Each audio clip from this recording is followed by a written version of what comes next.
కృష్ణమూర్తి అండి, మర్చిపోతున్నారు బాలకృష్ణ. మీరు. పవన్ కృష్ణ గారు,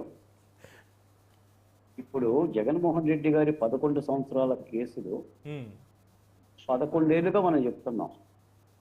ఏ సాదా సీదా కేసులు కూడా కాదు. దాదాపు 1,00,000 కోట్ల రూపాయల విట్ప్రోకో జరిగిందని, అల్లిబిల్లి కంపెనీలతో జరిగిందని, తండ్రిని ముఖ్యమంత్రిగా అడ్డం పెట్టుకొని పెద్ద ఎత్తున దోపిడీ చేశారని మనం చెప్తున్నాం. ఇదంతా కూడా ఏంటంటే మీరు మనం కూర్చొని మాట్లాడుకోవటానికి తప్ప వేరే వృధా ప్రయాసలు పనికొస్తుంది తప్ప దీనిలో ఏమీ లేదండి. నా ఉద్దేశం చెప్తున్నా. మీరు అన్నారు జగన్మోహన్ రెడ్డి గారు ఆర్థిక ఉగ్రవాది అన్నారు. నేను అంటున్నాను, జగన్మోహన్ రెడ్డి గారు ఆంధ్రప్రదేశ్ మాజీ ముఖ్యమంత్రి అన్నారు. మీరు ఆర్థిక ఉగ్రవాదిగా మీరు ముద్రేసిన తర్వాతే ఆయన ముఖ్యమంత్రి అయ్యారు. ఎందుకంటే భారత రాజ్యాంగం కార్యనిర్వాహక వ్యవస్థని, న్యాయ వ్యవస్థను ఇచ్చింది దేనికంటే పేదలకు సేవ చేయటానికి, సామాన్యుడికి సేవ చేయటానికి, నేరం చేసిన లోపలేయటానికి, న్యాయాన్ని బతికించడానికి. ఉమ్, ఈరోజు నేను ఒక మాట అడుగుతున్నా, సిబిఐ బలమైందా జగన్మోహన్ రెడ్డి గారి బలమైనోడా? నాకు చెప్పండి మీరు. ఈడీ బలమైందా జగన్మోహన్ రెడ్డి గారి బలమైందా? చారణ సంస్థలే అచేతనంగా ఉండేస్తాం.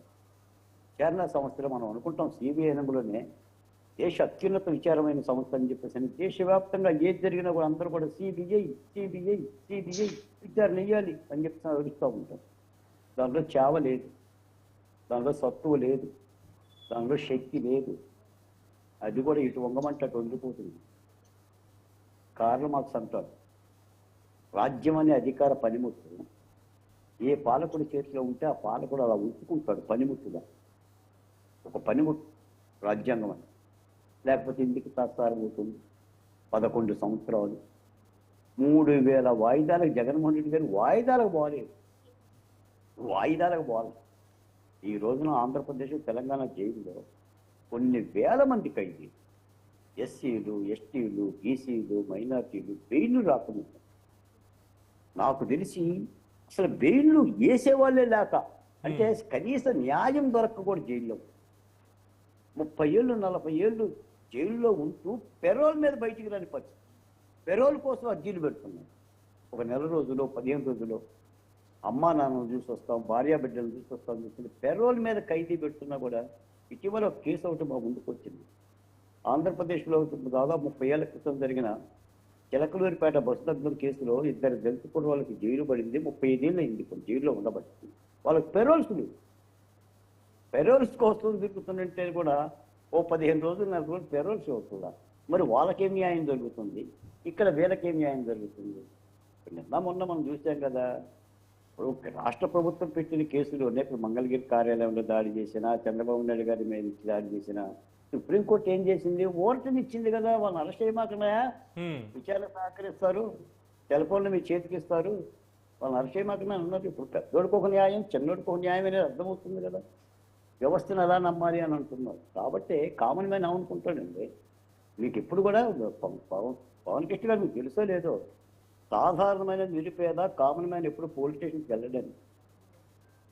వాడు అవసరం వస్తే బాధలు వస్తే ఆత్మహత్య చేసుకుని చచ్చిపోతాడు తప్ప పోలీస్ స్టేషన్లో నాకు న్యాయం జరుగుతుంది లేదా రాజకీయ నాయకుడి దగ్గర నాకు న్యాయం జరుగుతుందని వాడు భావించలేను. ఉంటే తింటాడు, లేకపోతే చస్తాడు. ఈ రోజున పోలీస్ స్టేషన్లో ఐపీఎస్లు ఎందుకు పనిపోతున్నాయి అంటే, చేతలపాట ఆడుకునే వాళ్ళు లోపలేయటం, లేదంటే ఒక వ్యభిచార కేసుల్లో లోపలేయటం, చిన్ని దొంగతనాలు, రావి చెంబులు, ఇతర బిందెలు తీసుకెళ్లే వాళ్ళు లోపలేయటం, ఇదే చేస్తారు. ఏమైందంటే ఆంధ్రప్రదేశ్లో 2,556 కోట్ల రూపాయలు ఇసుక బొక్కాడు అని చెప్పేసి అని ఏసీబీ విచారణ చేసి నిర్ధారిస్తే ఆ వెంకటరెడ్డి ఏమైపోయాడు? పడవెక్కి వెళ్ళిపోయాడు. విమానం కూడా కాదు, పడవెక్కి వెళ్ళిపోయాడు. వెళ్ళటానికి అనుమతించింది ఎవరు? ఏమైంది అధికార యంత్రాంగం? వాళ్ళకి అక్కడికి వస్తే బాంబే నుంచి కూడా ఏ నచ్చిందని తెస్తారండి, లోపల పెడతారు. అభాగ్యులు కదా దొరకాల్సింది. అందుకని ఇవన్నీ కూడా ఏంటంటే మాట్లాడి జగన్మోహన్ రెడ్డి గారి మీద తెలుగులో చెప్తున్నానండి, జగన్మోహన్ రెడ్డి గారి సిబిఐ ఏం బేగలదని నేను అడుగుతున్నానండి. ఏం పీకుతుంది? వైఎస్ వివేకానంద రెడ్డి హత్య కేసులో అరెస్ట్ చేయడానికి సిబిఐ ఏం చేసింది? కుక్క పిల్లలాగా 2 కాళ్ళు పైకెత్తిందిగా. ఎస్పీ ఏమన్నాడు? అరెస్ట్ చేయడానికి వీలు లేదంటే ఏం చేసిందండి? ఉమ్, వెళ్ళిపోయింది. మరి కేంద్ర ప్రభుత్వం ఏం చేస్తుంది? కేంద్ర హోంమంత్రిత్వ శాఖ ఏం చేస్తుంది? ఏది కంటున్నాను ఇవన్నీ కూడా. కాబట్టే కదా చెరబండరాజు లాంటి రచయితలు పుట్టి తల్లి భారతి ఎండిన స్తనాలపైకి ఎగబడ్డ బిడ్డలను బోదార్చలేని దీనత్వం నీది, నన్ను ఎక్కనివ్వండి బోను అని అంటాడు చెరబండరాజు. ఒక భావుకతత్వం. ఏది న్యాయం? ఎవరికి న్యాయం? ఎంతవరకు న్యాయం? ముఖ్యమంత్రులు అయిపోతున్నారు కదా, ఎమ్మెల్యేలు అయిపోతున్నారు కదా, డబ్బుంటే చాలనే పరిస్థితి అయిపోయింది కదా. ఏముంది చెప్పండి?